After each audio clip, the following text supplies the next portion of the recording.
इस वीडियो में आप जानेंगे वास्तु के हिसाब से हमारे कितने प्रवेश द्वार हो सकते हैं, कितनी हो सकती हैं हमारी एंट्रेंसेस।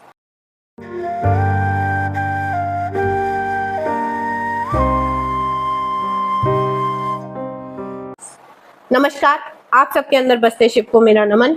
मैं प्रियंका शर्मा स्वागत करती हूँ आप सबका आपके अपने चैनल में। तो अब तक आपने जाना 5 एलिमेंट्स के बारे में, कितने एलिमेंट्स होते हैं वास्तु में, क्या गुणधर्म होते हैं उन एलिमेंट के, कहाँ क्या चीज आ सकती है, क्या चीज नहीं आ सकती है, कौन सा रंग कौन से एलिमेंट का है, कौन सा रंग कौन से एलिमेंट में नहीं आ सकता। उसके बाद जाना 16 दिशाओं के बारे में, उनके गुणधर्म के बारे में, कैसे हम 16 दिशाओं को मार्क करते हैं अपने मैप पर, कैसे अपनी परेशानियों को 16 दिशाओं से जोड़ते हैं, कहाँ टॉयलेट हो सकती है, कहाँ किचन हो सकती है, कहाँ आपका बेडरूम हो सकता है। सही है तो बल्ले बल्ले, गलत है तो उसका ट्रीटमेंट भी मैंने बताया है। तो आज हम जानेंगे प्रवेश द्वार के बारे में। क्या होता है एंट्रेंस, क्या होता है प्रवेश द्वार। प्रवेश द्वार है किसी भी घर का जहां से हमारे घर में एनर्जीज का फ्लो होता है, अंदर बाहर होती है एनर्जीज। जैसे हम सांस लेते हैं, सांस की वजह से ही हमारी जिंदगी है। अच्छी हवा, अच्छी सांस अंदर जाती है, खराब बाहर आती है, इस तरीके से हमारी जिंदगी चल रही है। तो किसी भी घर की जो सांस है वो उसका द्वार है, वो उसकी एंट्रेंस है, क्योंकि वहीं से एनर्जीज का एक्सचेंज हो रहा है। तो एंट्रेंस बहुत अच्छी होना बहुत ज्यादा जरूरी है। अब अच्छी एंट्रेंस का क्या मतलब है ये हम आगे जानेंगे। अभी के लिए आप देखिए कि हमारी होती हैं ये 4 बेसिक दिशाएं, नॉर्थ, ईस्ट, साउथ, वेस्ट, जो कि आपस में 90 डिग्री का एंगल शेयर करती हैं। जब इन्हें हम डिवाइड कर देते हैं, विभाजित कर देते हैं, तो 8 दिशाओं में कन्वर्ट हो जाता है और ये आपस में शेयर करती हैं 45 डिग्री का एंगल। अब इन्हें हम फर्दर डिवाइड कर देते हैं, विभाजित कर देते हैं इन्हें, तो अब ये बन गई हैं 16 दिशाएं और आपस में शेयर कर रही हैं 22.5 डिग्री का एंगल, 22.5 डिग्री का एंगल। अब ये 16 दिशाएं बन गई। अब दिशाएं तो हमें पता है कि ये हमारी 16 दिशाएं हैं।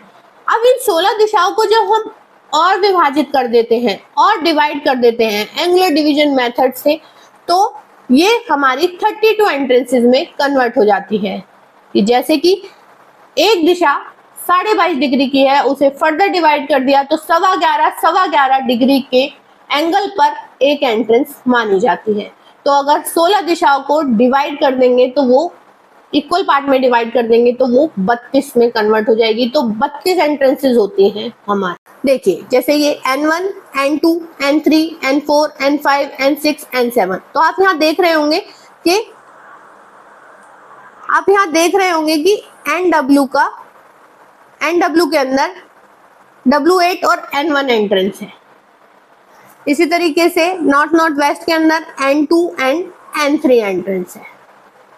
नॉर्थ के अंदर N4 एंड N5। इस तरीके से नॉर्थ की 8 एंट्रेंसेस होती हैं, साउथ की होती हैं 8, वेस्ट की होती हैं 8 और ईस्ट की होती हैं 8।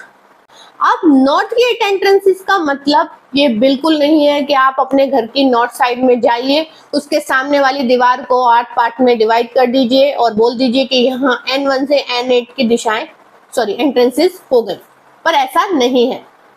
आपको अपने घर में दिशाओं को मार्क करके उनको डिवाइड करके फिर एंट्रेंसेस को मार्क करना है। तो नॉर्थ वेस्ट को जब आप डिवाइड करते हैं तो उसकी हाफ से शुरू होता है N1 और नॉर्थ ईस्ट की हाफ तक N8 जाता है। ये देखिए नॉर्थ वेस्ट से N1 यहाँ से स्टार्ट हुआ और नॉर्थ ईस्ट के यहाँ खत्म हुआ। तो यहाँ से N1 से N8 तक आपकी एंट्रेंस हो गई। ये जरूरी नहीं है कि वो आपके नॉर्थ साइड में ही पढ़ रही होंगी, हो सकता है वो थोड़ी सी वेस्ट में पढ़ रही हो या थोड़ी ईस्ट में पढ़ रही हो, कुछ भी हो सकता है। तो प्रॉपर मार्किंग रीडिंग कीजिए अपने मैप की, उसमें 16 दिशाओं को मार्क कीजिए और फिर 32 एंट्रेंसेस को मार्क कीजिए। तो आई होप आपको समझ आया किस तरीके से 32 एंट्रेंसेस को मार्क करते हैं। कोई भी कंफ्यूजन है कमेंट बॉक्स में बताइए, उसे बहुत अच्छे से और दोबारा समझाने की कोशिश करूंगी। जिंदगी से जुड़ी कोई भी परेशानी है दिए गए व्हाट्सएप नंबर पर भेजिए, जितनी जल्दी हो सकेगा उसे सॉल्व करने की कोशिश करूंगी।